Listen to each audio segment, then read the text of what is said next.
Hi everyone, welcome to டக்னி Hindi YouTube channel. இன்னைக்கான video ரொம்ப இன்ட்ரெஸ்டிங்கா இருக்க போது. ஹிந்தி லேர்னர்ஸ், ஹிந்தி கத்துட்டு இருக்கிறவங்க எத்தனை நாள் தான் நம்ம ஒரு சென்டென்ஸை மனப்பாடம் பண்றது, இல்ல கத்துக்கிட்டே இருக்கிறது, எப்ப நாம ஒரு சென்டென்ஸ் உருவாக்குறது அப்படின்னு நினைச்சிருந்திருப்பீங்க இல்லையா? இன்னைக்கு வீடியோல அதை தான் நீங்க பண்ண போறீங்க. 20 சென்டென்ஸ் நீங்க ஓனா ரெடி பண்ண போறீங்க. ஆனா ரொம்ப ஈஸியா இருக்க போகுது. ஒரு சென்டென்ஸை ஹிந்தில எப்படி சொல்றது அப்படின்னு நான் ஃபர்ஸ்ட் எக்ஸ்பிளைன் பண்ணிடுறேன். தமிழ்ல இருந்து ஹிந்தில எப்படி சொல்றதுன்னு பாத்துருவோம். அதுல ஒரு சின்ன சேஞ்சோட நான் உங்கள ஒரு சென்டென்ஸ் உருவாக்க சொல்றேன். அதுல ஒரு வார்த்தைய ஆட் பண்ணா போதும். அந்த மாதிரி தான் இருக்கும். அப்படி பண்றது மூலமா நீங்களே ஒரு வாக்கியம் உருவாக்குன ஒரு சாட்டிஸ்ஃபேக்ஷன் உங்களுக்கு கிடைக்கும். இந்த சென்டென்ஸ் ஒவ்வொன்னையும் முடிஞ்சா கமெண்ட் செக்ஷன்ல நீங்க எழுதிட்டேவும் வரலாம். இல்ல நீங்க நோட்ஸ் எழுதுற பழக்கம் உங்களுக்கு இருக்கு அப்படின்னா அதுலயும் எழுதி வச்சுக்கலாம். ஸோ டைம் வேஸ்ட் பண்ணாம இந்த வீடியோல பார்ட்டிசிபேட் பண்றதுக்கு ரெடி ஆயிட்டோங்க.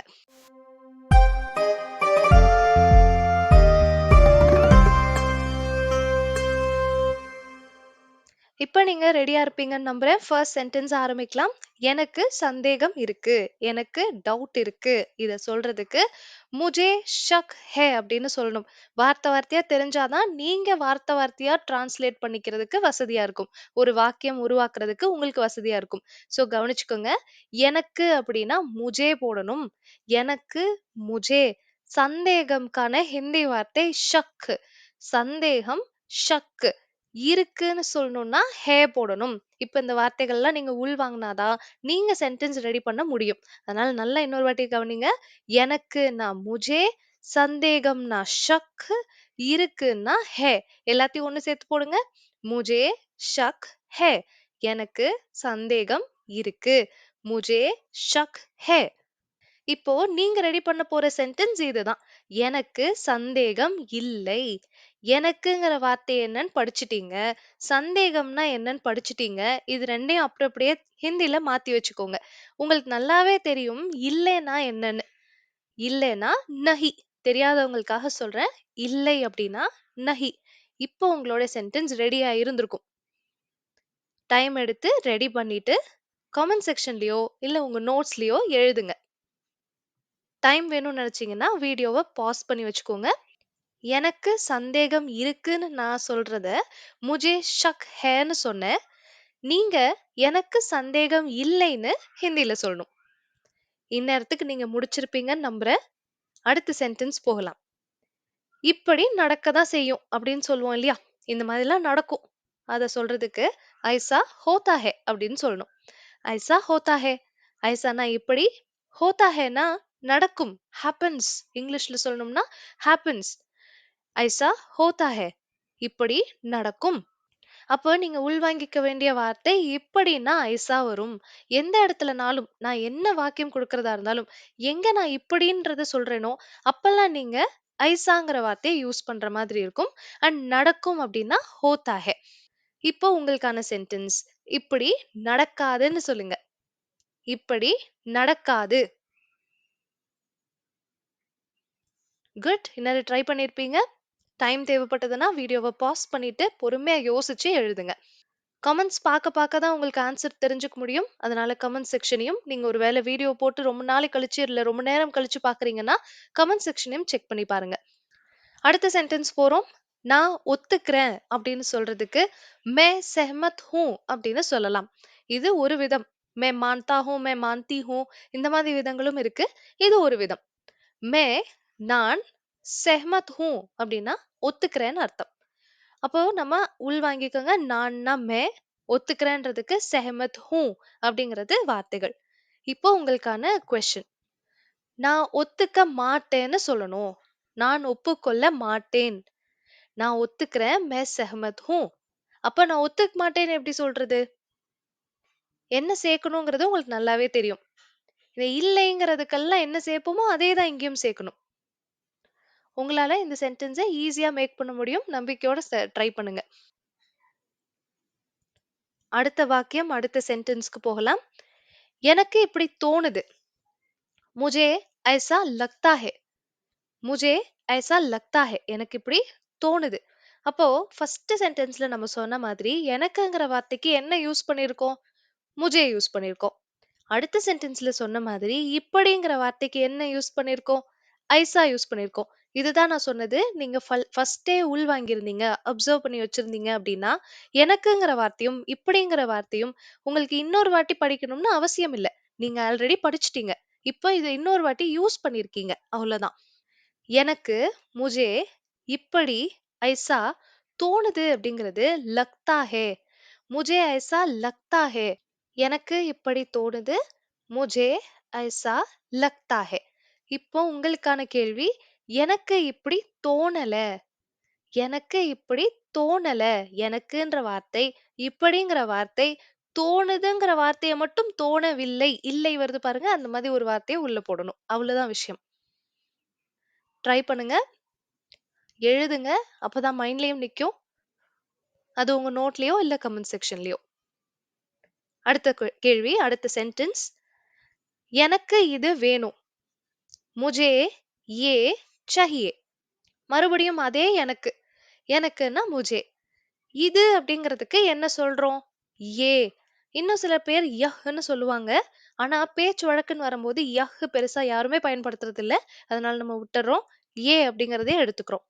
முझेனா எனக்கு, ஏனா இது, சாஹியேனா வேண்டும். சாஹியேனா வேண்டும். இந்த வார்த்தைய நல்லா தெளிவா ஞாபகம் வச்சுக்கோங்க. ரொம்ப அவசியமான வார்த்தை. வேண்டும், வேணும்னு சொல்லணும்னா சாஹியே சொல்லணும். முझे ये चाहिए. எனக்கு இது வேணும். முझे ये चाहिए. இப்போ உங்களுக்கான கேள்வி. எனக்கு இது வேண்டாம். என்ன செய்வீங்க? மு எனக்கு இது வேண்டாம். ஹிந்தில சொல்லணும். நீங்க தான் ட்ரை பண்ணணும். வீடியோவ பாஸ் பண்ணி எழுதிட்டு அடுத்த சென்டென்ஸ்க்கு வாங்க. இப்போ நாங்க அடுத்த சென்டென்ஸ் போறோம். இது கரெக்ட்டா இருக்கு. இது சரியா இருக்கு. அப்படின்னு சொல்றதுக்கு "ये ठीक है"ன்னு சொல்லுங்க. "ठीक है, ठीक है"ன்னு நெறைய பேர் சொல்றத கேள்விப்பட்டிருப்பீங்க. அதுதான் "ठीक है"ங்கிறது. "ठीक है" அப்படின்னு ஃபாஸ்ட்டா சொல்லும்போது கேட்கும். ஆக்சுவலி அது என்னன்னா "ठीक है". இதுன்னா இப்பதான் கொஞ்ச நேரத்துக்கு முன்னாடி படிச்சோம். இதுன்னா "ये". சரியா இருக்குன்னா "ठीक है". இது சரியா இருக்கு. "ये ठीक है". இப்போ உங்களுக்கான கேள்வி. நீங்களே கெஸ் பண்ணியிருப்பீங்க. இது சரியா இல்ல. இது சரியா இல்ல. எப்படி சொல்லுவீங்க ஹிந்தில? இதுன்ற வார்த்தை தெரியும். சரியா தெரியும். இல்லங்கிற வார்த்தையும் தெரியும். எல்லாத்தையும் ஒட்டுமொத்தமா போட்டுற வேண்டியதுதான். இந்த சென்டென்ஸ் ரொம்ப ஈஸியா டக்குன்னு பண்ணியிருப்பீங்கன்னு நம்புறேன். அடுத்தது போகலாம். நான் சந்தோஷமா இருக்கேன். நான் மகிழ்ச்சியா இருக்கேன். मैं खुश हूँ. मैं खुश हूँ. मैனா நான், குஷ் அப்படின்னா மகிழ்ச்சியாக, சந்தோஷமாக, ஹூன்னா இருக்கேன். मैं खुश हूँ. मैனா நான், குஷ்னா சந்தோஷமா, ஹூன்னா இருக்கேன். நான் சந்தோஷமா இருக்கேன். இப்போ உங்களுக்கான கேள்வி, நான் மகிழ்ச்சியாக இல்லை. நான்கான வார்த்தை படிச்சுட்டோம். இது எனக்குங்கிற வார்த்தைய போட்றாதீங்க. நான்கான வார்த்தை வேற, எனக்குக்கான வார்த்தை வேற. நான் சந்தோஷமாக என்ன வார்த்தைன்னு இப்பதான் படிச்சோம். இல்லைக்கு என்ன வார்த்தைன்னு உங்களுக்கு நல்லாவே தெரியும். அத எடுத்து யூஸ் பண்ணிருங்க. Next sentence. நான் கொஞ்சம் வேகமா போறதுக்கான காரணம், எல்லாரும் பாஸ் பண்ணி இதுக்கான பதில்கள் சொல்லிப்பீங்க அப்படிங்கிற நம்பிக்கையில. அடுத்தது. உன்னுடைய கருத்து சரி. நீ சொல்ற விஷயம் சரி. துமாரி பாத் சஹி ஹை. துமாரி பாத் சஹி ஹை.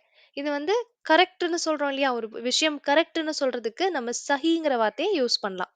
தமிழ்ல சரி மாதிரி ஹிந்தில சஹி.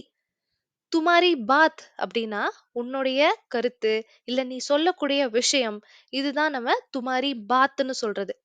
துமாரி பாத் சஹி ஹை. உன்னுடைய கருத்து சரி. துமாரி பாத் சஹி ஹை. துமாரி பாத். துமாரினா உன்னுடைய. நம்ம எல்லாருக்கும் நெறைய கேள்விப்பட்டிருந்திருப்போம். தெரிஞ்சிருந்திருக்கும். துமாரா நாம் அப்படின்னா உன்னுடைய பெயர். துமாரி பாத் அப்படின்னா உன்னுடைய கருத்து. அவ்வளவுதான். துமாரி பாத் சஹி ஹை. உன்னுடைய கருத்து சரியா இருக்கு. இதுவே உன்னுடைய கருத்து சரியில்லை. எப்படி சொல்லுவீங்க? உன்னுடைய கருத்து சரி இல்லை. ஒரு ஒரு வார்த்தையா டிரான்ஸ்லேட் பண்ணுங்களேன். வாக்கியம் ரெடி ஆயிடும். கொஞ்சம் பெரிய சென்டென்ஸ் தான். இருந்தாலும் ஈஸியா சொல்லிற முடியும். அடுத்தது போகிறேன். எனக்கு முழு நம்பிக்கை இருக்கு. எனக்கு முझे முழு தமிழ் மாதிரியே இருக்கும் பாருங்க இந்த வார்த்தை. பூரா, பூரா. நம்பிக்கை, யகீன். யகீன்னு நான் இந்த இடத்துல ஒரு வார்த்தைய தானே சூஸ் பண்ண முடியும். அதனால 1 எழுதியிருக்கேன். பரோசாவும் நீங்க சொல்லலாம். யகீன்னாலும், பரோசானாலும் நம்பிக்கை தான். இருக்குன்னு சொல்றதுக்கு है. मुझे पूरा यकीन है. मुझे पूरा यकीन है. எனக்கு முழு நம்பிக்கை இருக்கு. मुझे पूरा यकीन है. இப்போ உங்களுக்கான கேள்வி, எனக்கு முழு நம்பிக்கை இல்ல. ஏதோ ஓரளவு நம்புறேன். முழு நம்பிக்கையெல்லாம் இல்ல. அப்படின்னு சொல்லணும்னா ஹிந்தில எப்படி சொல்லுவீங்க? எனக்கு முழு நம்பிக்கை இல்லை. டைம் எடுத்து பொறுமையா யோசிச்சு கரெக்ட்டான வார்த்தைகளா சூஸ் பண்ணி எழுதுங்க. அடுத்தது போகலாம். நான் இந்த வேலைய செஞ்சேன். मैंने ये काम किया. நான்கான வார்த்தை मैंने. மீதி இடங்கள்லலாம் மே தானே போட்டோம். இங்கேயே मैंने அப்படின்னு கேட்டீங்கன்னா, கடந்த காலத்த பத்தி பேசும்போது, நான் செய்தேன்னு சொல்றோமா? இது இப்ப செய்கிறேன் கிடையாது, செய்ய போறேன்னு கிடையாது. என்ன டென்ஸ்ல இருக்கு? பாஸ்ட் டென்ஸ்ல இருக்கு. கடந்த காலத்த பத்தி பேசுறோம். அந்த மாதிரி நேரத்துல मैंने சொல்லணும். எங்க? நான்கான வார்த்தைக்கு. நான்னா பொதுவா மே தான் வரும். இந்த மாதிரி கடந்த காலத்துல மட்டும் मैंनेன்னு வரும். இந்த வேலையை ये काम செய்தேன். கியா செய்வது கர்ரு. கர்ரோடைய கடந்த கால வார்த்தை பாஸ்ட் டென்ஸ் வேர்ட் கியா. இது ஆண், பெண் அப்படிங்கிற எந்த ஒரு பாகுபாடும் கிடையாது. அத அப்படியே யூஸ் பண்ணிக்கலாம். मैंने ये काम किया அப்படிங்கிறது ஒரு ஆணும் சொல்லலாம், பெண்ணும் சொல்லலாம். मैंने ये काम किया. मैंने ये काम किया. இப்போ உங்களுக்கான கேள்வி என்னன்னு உங்களுக்கு தெரிஞ்சிருந்திருக்கும். நான் இந்த வேலையை செய்யவில்லை. நான் இந்த வேலையை செய்யல. நான் இந்த வேலையை செய்யவில்லை. மறுபடியும் இது கடந்த காலத்த பத்தி தான் பேசுறோம். யார் இந்த வேலைய செஞ்சாங்கன்னு கேக்குறாங்க ஒருத்தர். நான் செய்யல அப்படின்னு சொல்றோம். அப்போ எப்படி சொல்றதுன்னு உங்களுக்கு தெரிஞ்சிருக்கும் இந்நேரத்துக்கு. எழுதுங்க. நான் இந்த வேலையை செய்யவில்லை. ட்ரை பண்ணி பாருங்க. நெக்ஸ்ட் சென்டென்ஸ் போறேன். எனக்கு ஞாபகம் இருக்கு. எனக்கு நினைவு இருக்கு. எனக்கு मुझे ஞாபகம் இல்ல நினைவு याद இருக்கு है. मुझे याद है. எனக்கு ஞாபகம் இருக்கு. मुझे याद है. ஃபாஸ்டா கூட சொல்லி பாருங்க. मुझे याद है. எனக்கு ஞாபகம் இருக்கு. मुझे याद है. எனக்கு ஞாபகம் இல்லன்றது தான் உங்களுக்கான கேள்வி. ஈஸியா சொல்லிருவீங்க. எனக்கு ஞாபகம் இல்ல. Very good. அடுத்ததுக்கு போகலாம். டைம் வேணும்னா பாஸ் பண்ணிட்டு டைம் எடுத்துக்கங்க. Next question. உள்ள ஏதோ இருக்குது. உள்ள ஏதோ இருக்குது. உள்ளனா வீட்டுக்குள்ளேயா இருக்கலாம், அந்த ரூமுக்குள்ளேயா இருக்கலாம். உள்ள ஏதோ இருக்கு. அந்தர் குச் है. அந்தர் குச் है. அந்தர்னா உள்ள. ஏதோனா குச். இருக்குன்னா है. அந்தர் குச் है. உள்ள ஏதோ இருக்கு. இப்போ உங்களுக்கான கேள்வி, உள்ள எதுவும் இல்ல.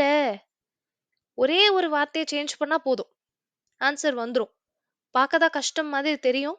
ஆனா ஒரே ஒரு வார்த்தைய தான் நீங்க மாத்தப் போறீங்க. உள்ள எதுவும் இல்ல. இதுதான் கேள்வி. உள்ளனா என்னன்னு தெரியும். எதுவும் இல்ல. நல்ல ஈஸியான ஒரு விஷயம் தான் சொல்லிருவீங்க. இப்போ நம்ம அடுத்த சென்டென்ஸ் போலாம். இன்னைக்கு டிராஃபிக் அதிகமா இருக்கு. आज ट्रैफिक ज्यादा है. आज ट्रैफिक ज्यादा है. ஆஜ்னா இன்னைக்கு. இந்த வார்த்தைகள்லாம் தெரியல அப்படிங்கிறவங்க இப்போ கத்துக்கிட்டே வரணும். அப்பதான் உங்களுக்கு சென்டென்ஸ்ல என்னைக்காவது ஒரு நாள் ஏதாவது ஒரு சென்டென்ஸ்ல இன்றுன்னு சொல்லணும்னா ஆஜ் ஞாபகத்துல வரும். ஆஜ் டிராஃபிக் அதிகமா இருக்குன்னா ஜியாதா ஹே. ஆஜ் டிராஃபிக் ஜியாதா ஹே. ஆஜ் டிராஃபிக் ஜியாதா ஹே. இப்போ உங்க சென்டென்ஸ் என்னன்னா, இன்னைக்கு டிராஃபிக் அதிகமா இல்ல. இன்னைக்கு டிராஃபிக் அதிகமா இல்ல. ரொம்ப ஈஸியா போறேன். ஃபாஸ்டா போயிடுறேன். இன்னைக்கு டிராஃபிக் அதிகமா இல்ல. இது எப்படி சொல்லுவீங்க? அடுத்த சென்டென்ஸ். இன்று வானிலை நன்றாக இருக்கிறது. இன்னைக்கு வானிலை கிளைமேட்டோ வெதரோ நல்லா இருக்குன்னு சொல்ல போறோம். இப்பதான் படிச்சோம். இன்னைக்குக்கான வார்த்தை ஆஜ். வானிலை கிளைமேட்னோ இல்ல வெதர்னோ சொல்றீங்கன்னா, மௌசம்னு சொல்லுங்க. எழுதும்போது கூட இத மௌசம்னு எழுதுவோம். ஆனா சொல்லும்போது மோசம்பாங்க. மோசம்பாங்க. ஆஜ் மௌசம் நன்றாக இருக்கிறதுன்னா அச்சா ஹே.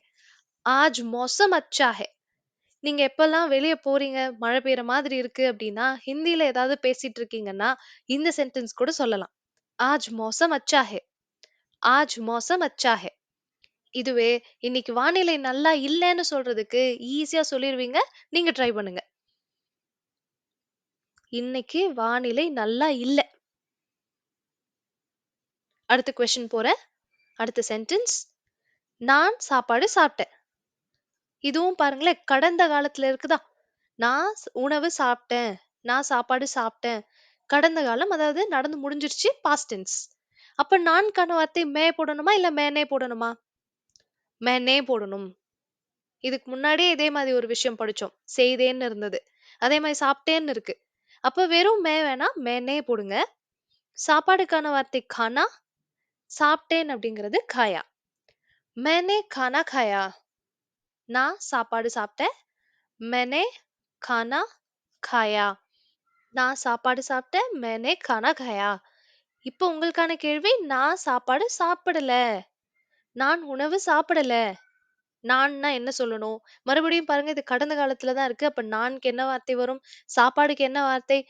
சாப்பிடலன்னு என்ன சொல்லணும்? எல்லாமே யோசிங்க. எல்லாத்துலயுமே ஒரே வார்த்தை, நம்ம எடுத்தோனே படிச்ச அதே வார்த்தை தான் ரிப்பீட் ஆயிட்டே இருக்குது. நெக்ஸ்ட் சென்டென்ஸ் போறேன்.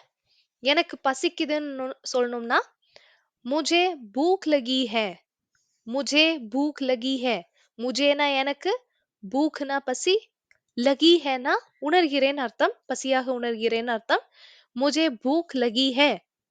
எனக்கு பசி எடுக்குது, பசியாக உணர்கிறேன். இதுதான் முஜே பூக் லகி ஹே. எனக்கு பசிக்கலன்னு சொல்லணும். எந்த இடத்துல நீங்க என்ன வார்த்தையை சேர்க்க போறீங்கன்றதுதான் நீங்க கத்துக்கிட்டதுக்கான ஒரு அர்த்தம். இவ்வளவு நாள் நீங்க படிச்சிருக்கீங்க அப்படின்னா, எங்க என்ன வார்த்தையை சேர்க்கணும்னு உங்களுக்கு தெரிஞ்சிருந்திருக்கும். அது எல்லாமே கமெண்ட் செக்ஷன்ல நீங்க போய் பாருங்க. பார்த்து தெரிஞ்சுக்கங்க. கரெக்ட்டா சொல்றீங்களா? இல்ல தப்பா சொல்றீங்களாங்கிறத. எனக்கு பசிக்குதுன்னா முझे भूख लगी है. எனக்கு பசிக்கலன்னா என்ன சொல்லணும்? அடுத்தது, நான் ஓய்வெடுப்பேன். இது எதிர்காலத்துல இருக்கு. நான் ஓய்வெடுப்பேன். मैं आराम करूंगा. मैं आराम करूंगा. நான் ஓய்வெடுப்பேன். मैं நான் ஆராம் ஓய்வு கருங்கா. இங்க ஏன் நம்ம மேனே போடல அப்படின்னு நீங்க கேட்டீங்கன்னா, இது கடந்த காலத்துல இல்ல. எதிர்காலத்துல இருக்கு. நம்ம படிச்ச மாதிரி பாஸ்ட்ல இருந்தா தான் மேனே போடணும். ஃபியூச்சர்லயோ, பிரசன்ட்லயோ இருக்குன்னா மே போட்டா போதும். மே ஓய்வு, ஓய்வுக்கான வார்த்தை ஆராம். எடுப்பேன்னு நம்ம சொல்லுவோம். அவங்க செய்வேன்னு சொல்லுவாங்க. கருங்கா. இத பெண்கள் சொல்லும்போது கருங்கி சொல்லிக்கோங்க. மே ஆராம் கருங்கான்னு ஆண்கள் சொல்லணும். மே ஆராம் கருங்கின்னு பெண்கள் சொல்லணும். மே ஆராம் கருங்கா, மே ஆராம் கருங்கி. இப்போ உங்களுக்கான கேள்வி, நான் ஓய்வு எடுக்க மாட்டேன். நான் ஓய்வு எடுக்க மாட்டேன். ஆண்கள் ஒரு விதத்திலயும், பெண்கள் ஒரு விதத்திலயும் சொல்லணும். கருங்கா, கருங்கிங்கிறது ஆண், பெண்ணுன்னு மாறும். அடுத்த क्वेश्चन. நீ நேரத்துக்கு வருவ. तुम समय पे आते हो. तुम समय पे आते हो. तुमனா நீ, சமயனா நேரம், समय पे அப்படின்னா நேரத்துக்கு, ஆன் டைம். आते होனா வருவாய். तुम समय पे आते हो, நீ நேரத்துக்கு வருவ. இதுவே நீ நேரத்துக்கு வரமாட்ட. இது எப்படி சொல்றது? நீ நேரத்துக்கு வர மாட்டாய். இது எப்படி சொல்றதுன்னு மாத்துங்க. அடுத்த கேள்வி. அடுத்த சென்டென்ஸ் போறேன். அவ பொய் சொல்றா. அவ பொய் சொல்றா. वो, அவள்னா वो சொல்லணும். நான்னா எப்படி மே சொன்னோம், நீனா தும் சொன்னோம். அந்த மாதிரி அவள்னா वो சொல்லணும். பொய்க்கான வார்த்தை ஜூட். சொல்கிறாள் அப்படின்னா बोल रही है. वो झूठ बोल रही है. அவ பொய் சொல்றா. वो झूठ बोल रही है. இப்ப நீங்க சொல்லுங்க. அவ பொய் சொல்லலன்னு சொல்லணும். அவ பொய் சொல்லல. वो बूट झू वो झूठ बोल रही हैன்றத எப்படி மாத்துவீங்க? அதுதான் உங்களுக்கான சிம்பிளான ஒரு டாஸ்க். वो झूठ बोल रही है. அவ பொய் சொல்றா. அவ பொய் சொல்லல. இந்நேரத்துக்கு மாத்திருப்பீங்கன்னு நம்புறேன். அடுத்த சென்டென்ஸ் போலாம். காரமா இருக்கு. மிர்ச் லக் ரஹி ஹை. மிர்ச் அப்படின்னா நீங்க மிளகாய கூட மிர்ச்ன்னு சொல்லலாம். இல்ல காரமா இருக்கிற அந்த டேஸ்ட்டையும் மிர்ச்ன்னு சொல்லலாம். மிர்ச் லக் ரஹி ஹை அப்படின்னாக காரமாக இருக்கிறதுன்னு அர்த்தம். இதுவே காரமாக இல்லைன்னு மாத்தணும். காரமாக என்ன வார்த்தைன்னு தெரியும்? இருக்கிற அந்த உணர்கிறத வந்து என்னன்னு சொல்லணும்? உணரவில்லைன்னா என்ன சொல்லணும்? அந்த போன சென்டென்ஸ்லயே ஒரு எக்ஸ்ட்ரா வார்த்தை மட்டும் ஆட் பண்ணணும். அவ்வளவே தான். இந்த ஃபுல் வீடியோலயும் நம்ம சேர்ந்து பிராக்டிஸ் பண்ணியிருந்திருப்போம்னு நம்புறேன். நெறைய வார்த்தைகள் கத்துட்டு இருந்திருப்பீங்க. நெறைய வாக்கியங்கள் நீங்களா உருவாக்குன ஒரு சாட்டிஸ்ஃபேக்ஷனும், ஒரு சந்தோஷமும் உங்களுக்கு இருந்திருக்கும்னு நம்புறேன். ஒரே மாதிரி நீங்க லேர்னிங் மட்டுமே இருந்துட்டு இருக்கு அப்படின்றதுனால, சில நேரத்துல இந்த மாதிரி நீங்களும் சென்டென்ஸ் உருவாக்குற மாதிரியான வீடியோஸ் வந்தா உங்களுக்கும் நல்லா இருக்கும்ன்றதுனால தான் இந்த மாதிரி ஒரு புது ட்ரை. இந்த வீடியோ உங்களுக்கு பிடிச்சிருந்ததுன்னா வீடியோக்கு ஒரு லைக் குடுங்க. உங்க ஃப்ரெண்ட்ஸ், ஃபேமிலி மெம்பர்ஸ், உங்களுக்கு தெரிஞ்ச குட்டி பசங்க, இல்ல பெரியவங்க யாரா இருந்தாலும் ஹிந்தி கத்துக்கணும்னு நினைக்கிறாங்க அப்படின்னா, நம்ம சேனல்ல தெரியப்படுத்துங்க. நம்ம வீடியோஸ ஷேர் பண்ணுங்க. ஹிந்தியில பேசுறதுக்கு தேவையான பல வீடியோஸ் நம்ம சேனல்ல ஆல்ரெடி இருக்கு. இன்னமும் வந்துட்டு இருக்கும். அண்ட் ரொம்ப முக்கியமான விஷயம் நம்ம சேனல சப்ஸ்கிரைப் பண்ண மறந்துடாதீங்க. Thank you so much for வாட்சிங்.